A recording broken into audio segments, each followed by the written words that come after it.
What's up, guys? Joey Balls. Welcome back to the channel. Clutch Up Garage here. Got a couple questions for you. Is your bike running like shit? Is it high idling, low idling? Is it getting terrible fuel mileage? Is it lacking in power? Does it have a sporadic idle that doesn't seem to slow down? Well, today we're going to show you how to fix that problem on a Harley Davidson. And this goes for a plethora of different bikes.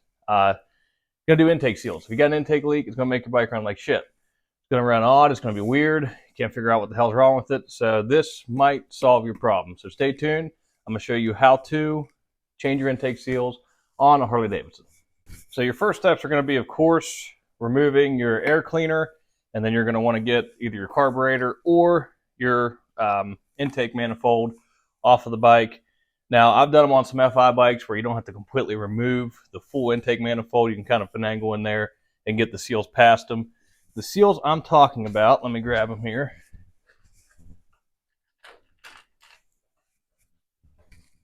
Are these two little guys right here.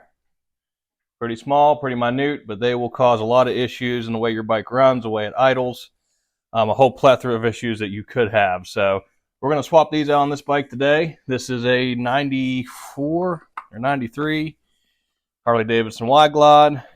Cool old bike. And yeah, we're just going to pop all this crap off here real quick. Get these seals swapped out. Get the intake, you know, look around back here, make sure everything looks pretty kosher. And it does on this bike. It's a pretty clean bike. Another place that it leaks will be right in here in the carburetor where the backing plate on the intake meets the carburetor or the intake manifold. Rare if you haven't messed with it, but if you have messed with it, that could be part of your issue as well. But I know this one's good. It's got a brand new gasket in it, so we should be fine there. Let me pop all this off. Sometimes it does make it easier if you take the back bolts out of the tank and lift the tank up. I'm going to try to avoid doing that, but we might have to anyway. So we'll go ahead and get these breathers out of here. Now, I do have a couple special tools that make the job easier. You don't have to have them, but they sure do make this job a little easier on you. And I will go over what those tools are. They're pretty cheap. You can find them on Amazon. It's a special Allen key set. And this set also comes in handy for our stunt guys that are going to be doing oil pan mods, because as we know, the oil pans on the Dyna, on the road glides, there is one Allen head bolt. Ouch. That's a real son of a gun. So these will help you out tremendously if you have these Allens. So there's your backing plate. This one has a brand new seal back here. Don't know if you can see that. Nothing wrong with it. It was sealed up just fine. Heading out to the carburetor. Let me grab I might have a screwdriver, yep. Go ahead and get the fuel line off. Make sure you have your gas off.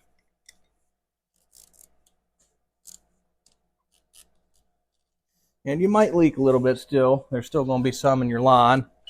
So just be mindful that you're probably going to leak a little bit. Got my rag here to catch that. All right, and we already pulled the choke off the other side. So all that really holds this in past that is going to be your cables and that seal. Now all we got to do is get the cables off of here, and it's a little easier if you just pull the cable stay out, and you can pop them off and on pretty easily. There's the cable stay.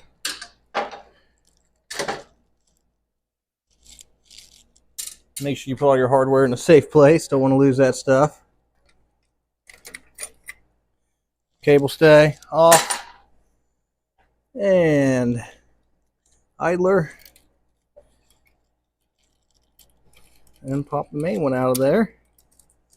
And then all you got to do is pull on that vacuum line. And there you go. There's your carburetor off. So you got your carburetor seal or FI seal, which I believe the FI, they're all one piece. But yeah, I'm going to pull you closer here so you can see what I'm looking at, see what I see. And then we will go ahead and start pulling the intake manifold. All right, so I pulled you a little closer so you can see what I'm doing. So here's your intake manifold. On most models, you're going to have 4 Allen head bolts at the heads. Some people change those to regular bolts. That way they can get a wrench in there, makes it a little easier. I prefer the Allen head bolts. Now, you can't fit a regular Allen into these. You can get a ball end in some, if you're lucky, but most of the time you can't. Now, you got a couple options here. So these are the special Allens I was telling you guys about. They kind of have an odd angle on them, and their ball end real short. Those help out a ton. Those will help you get right in there and get those broke loose. But the ball end, you're gambling sometimes. So you have another option. You can take a regular Allen key and cut it very short and flatten it down. So this has worked great. I've used this quite a few times. And you just get it back in there and break it loose, which these were already pretty loose. So that kind of makes my job a little easier. And there's 2 on this side and 2 on the opposite side. So again, these are super convenient, nice to have. It is a 1/4 inch Allen. I'll show you how these work so you can see the difference. So there's one I cut. And you see this one kind of has an off-turned angle to it. And they're pretty nice. I mean, they make the job pretty easy. You can kind of get in there and go through it. But personally, I don't like to break these loose with a ball end just in case they're super tight. I don't want to have to deal with stripping these. So I'm going to run around the other side, pop them loose, get them all backed out, and then we'll pull the intake manifold off and I'll show you your seals. So I got these 2 completely out on the back side. You don't have to remove them all the way. You just have to remove them enough to slide the flange out. And I'll show you here. Let me get it broke loose. And those fall sometimes. So what I'm saying on the back side, here's your flange. You see it's not a full hole. So you just have to get them loose enough to slide your flange out. And actually, these are visibly bad. See that there? On that seal, shot. Foaming window cleaner, and we'll clean out where the intake seal's made up. To all this, a little bit of Scotch-Brite. Just take it, clean the seal surfaces, and I'll slide back here on the heads and just make sure they are extremely clean. Again, a huge key, especially on older bikes that have been through the weather and been through the thick of it, got some miles on it. Clean mating surfaces are key to making sure you're not going to do this job twice. What I like to do, get that on there and be careful and slide the seal over. And opposite side, pop it on. And again, be careful. Make sure you don't pinch your seal or anything. Slide the seal over. Now, we're going to slide this back on.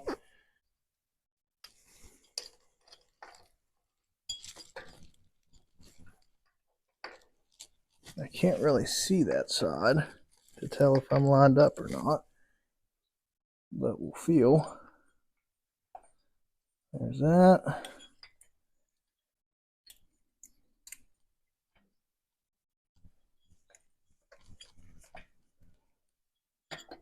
And there's that. So it kind of slides in nice.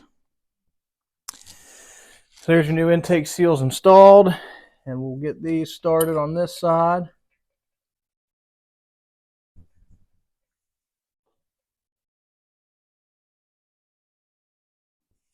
There's one.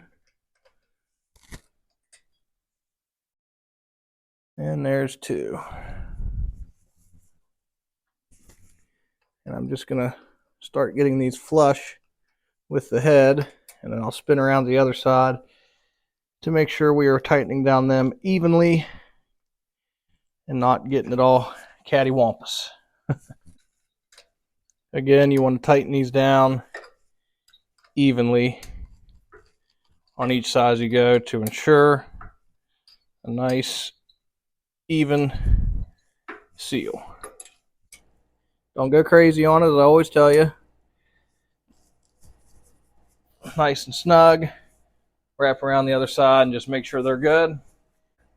So I'm going to check this carburetor out real quick, and then I'll just speed laps, popping this all back together. Same process as taking it off, just backwards order. So going to do that, and I'll be back.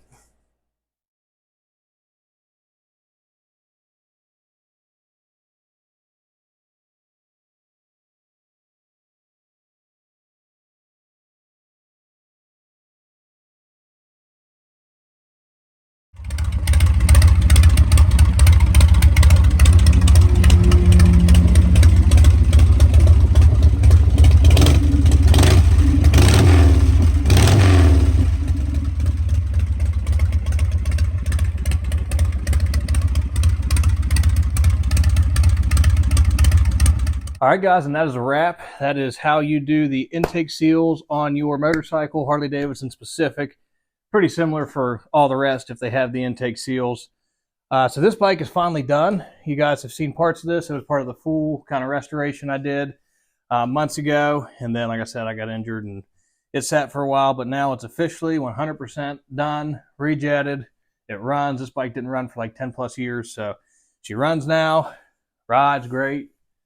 It's just a good old bike, 94 wide glide, but yeah, so I did give it a bath, as you can tell.